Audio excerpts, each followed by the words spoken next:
হুট করে মনে হলো দীঘায় যাব, ওই জন্য দীঘাতে এসেছি। চলো তোমাদেরকেও দেখাই। আসলে ব্যাপারটা হলো কি, আমি গিয়েছিলাম কলেজে আর উনি গিয়েছিলেন আমাকে আনতে, আর আমাদের পেছন পেছন গিয়েছিল বৃষ্টি। বৃষ্টি মামুনি তো আমাদের পেছন ছাড়েই নাই, মানে বৃষ্টির জ্বলন হয় আমাদের একসাথে দেখলে, তাহলে পাড়ার মানুষ তো অনেক দূরের কথা। তো যাই হোক, তোমার সাথে কথা বলতে বলতে চলে আসি আমাদের দীঘাতে। হ্যালো গাইস, আমি কলেজে গিয়েছিলাম, কলেজ ছুটি হয়েছে, তারপর আমাকে গাড়ি করে আনতে এসেছিল। হুট করে মনে হলো দীঘায় যাব, ওই জন্য দীঘাতে এসেছি। চলো তোমাদেরকেও দেখাই। দেখো দেখো, আমি কলেজ থেকে শুধু দীঘায় আইছি, কেউ জানো আবার এটা নদী বইল না।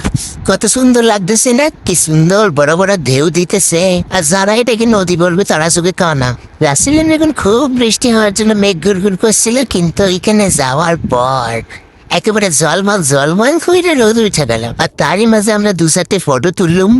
দেখতে পাচ্ছ চারপাশে কত লোকজন, কত ভিড় হয়েছে আজকে। আর দীঘাতে তো সবসময় মানুষের আনাগোনা লেগেই থাকে। আর এই দুপুর দুপুরে কত দোকান বসে গেছিল, কত দোকান কত কি একেবারে দেখছিলুম বসে বসে ধাইরে ধাইরে। গাইস, দীঘার দোকানপাট বসছে, হাই দেখো সেখানে। তো ভিডিওটা এতটুকুই, দেখা হচ্ছে পরের ভিডিওতে। আর এরকম হাসির ভিডিও দেখতে চাইলে গাইস সাবস্ক্রাইব করে দাও, সাবস্ক্রাইব। তো আজকের মতো টাটা।